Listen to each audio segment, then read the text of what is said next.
Malam pun berganti pagi. Akhirnya, hari H pertunjukan lokakarya John pun tiba. John buru-buru datang ke studio jam 9 pagi, namun ternyata tidak ada orang yang datang.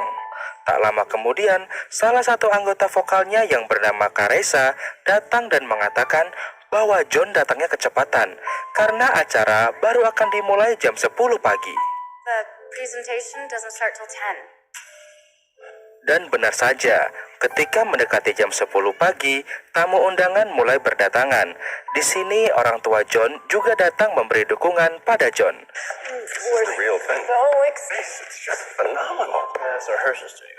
Michael pun ternyata juga datang, yang menandakan bahwa dia sudah tidak marah lagi, dan mereka pun sudah akur kembali layaknya suami istri.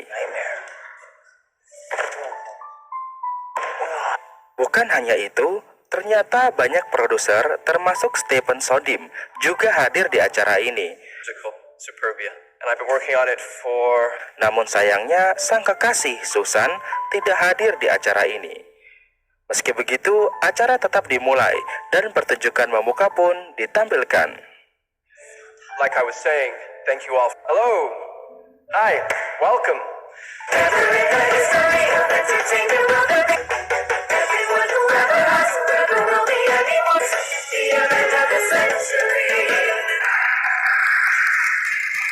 Hingga tiba pada puncak acara, saatnya untuk membawakan lagu pamungkas milik John yang baru saja dia selesaikan beberapa jam lalu, dan bahkan usia lagu tersebut belum sampai 24 jam, namun tetap harus ditampilkan.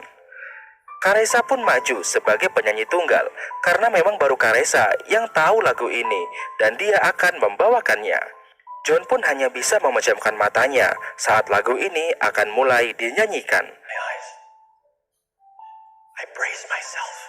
Namun ketika John mulai memberanikan diri membuka matanya, ternyata imajinasinya melayang. Dan dalam imajinasi itu, dia melihat bahwa yang menyanyikan lagu itu bukan Caressa, melainkan Susan, kekasih hatinya. You're on the air, finally open up signals. Can't you recall when this all began? Come to your senses, defenses, baby, come to your senses, come to your senses. Dan tanpa disangka dan diduga, lagu yang usianya belum sampai 24 jam itu ternyata bisa memukau para hadirin hingga membuat mereka terpesona dan terkagum-kagum sampai acara selesai.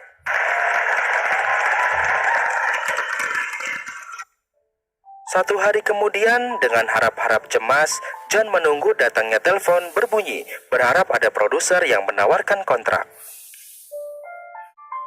Benar saja, tak lama kemudian, Rosa sang agensi menelpon John dan memberitahu bahwa para produser terpukau akan hasil lokakarya John kemarin. Honey, it's Rosa.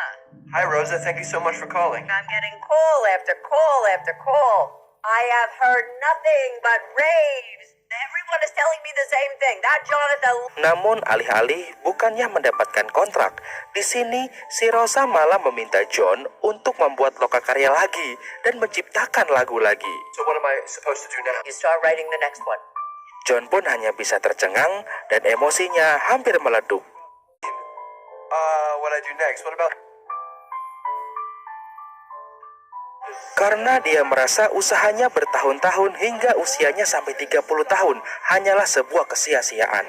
Meskipun dia sudah mengorbankan banyak hal, mulai dari waktu, uang, persahabatan, bahkan percintaan, namun tetap saja dia tidak mendapatkan impiannya.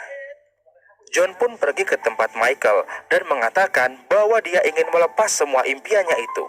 Dia mau bekerja kantoran saja.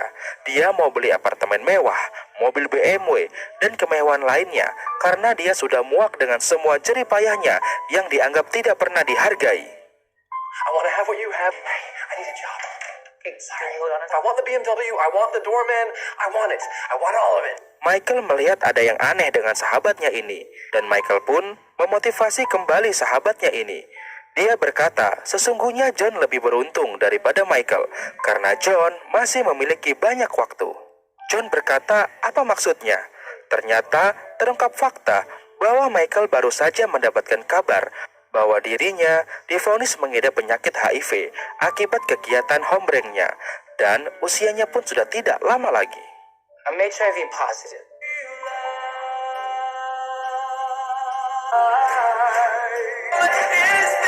My heartbeat. The wind is shrieking through the trees. John pun akhirnya mengerti dan akhirnya dia mau menuruti semua nasihat Michael untuk berjuang kembali. Scene pun berganti. Di suatu siang, saat John sedang menata daftar lagu ciptaannya, tiba-tiba telepon rumahnya berbunyi. Ternyata itu adalah telepon dari Stephen Sodim.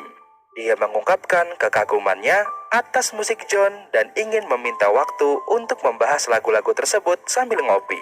Sondheim here. Rosa gave me this number. I hope it's okay to call you. Congratulations. I get a chance to speak with you after the reading, but I just wanted to say, the main thing, though, is that it's first-rate work. And I have to get together and talk to you about it if you have any interest. No pressure. Tentu saja hal ini membuat John sangat senang karena sepucuk harapan kembali datang. Scene pun berganti. Di suatu malam di kafe tempat John bekerja, John dan kawan-kawannya merayakan acara pesta ulang tahun John. Di sini, John juga mendapatkan kabar dari Caroline bahwa Freddy sudah kembali sehat. He's pissed off at you. How is it? He should be going home soon. Really? Dan dari arah luar kafe, ternyata Susan datang. Di sini, Susan menanyakan kabar John dan kelanjutan musik John.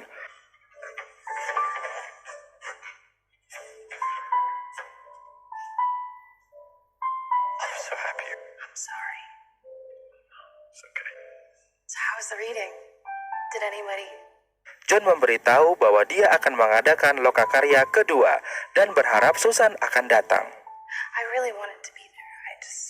Susan pun memberi semangat dan dukungan kepada John, hingga akhirnya John pun kembali bersemangat lagi. I'm happy for you. Singkat cerita, lokakarya kedua John pun dimulai.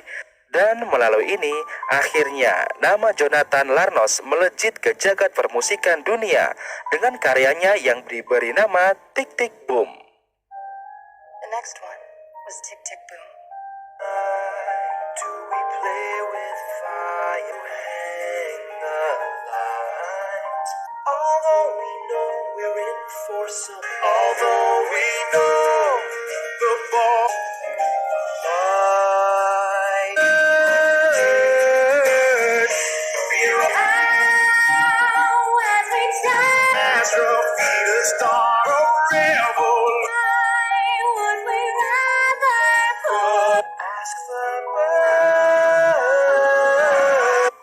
Namun tidak sampai di situ. Di karya yang kedua yang diberi judul Ren juga semakin menggelegar di dunia. Namun sayangnya, satu malam sebelum pertunjukan pertama Ren itu di launching, John harus wafat dan pergi meninggalkan kita semua. Ia meninggal akibat aneurisma aorta mendadak. He was 35 years old. He died from a sudden the night before Ren's first public performance. Meski begitu, yang luar biasa, karya terakhir John yang diberi judul Ren ini mampu bertahan ditampilkan selama 12 tahun di Broadway. Ran on Broadway for 12 years. Dan bersamaan dengan kepergiannya, film pun berakhir. Sebenarnya film ini bagus banget. Cuman kenapa ya di endingnya kok kayaknya buru-buru banget gitu, cepet tamatnya. Kenapa nggak diceritain dulu bagaimana pembuatan Ren itu ya kan? Tahu-tahu langsung tiba-tiba meninggal gitu. Nah, tapi ya sudahlah, tidak ada film yang 100% sempurna. Oke, mungkin itu aja untuk video hari ini.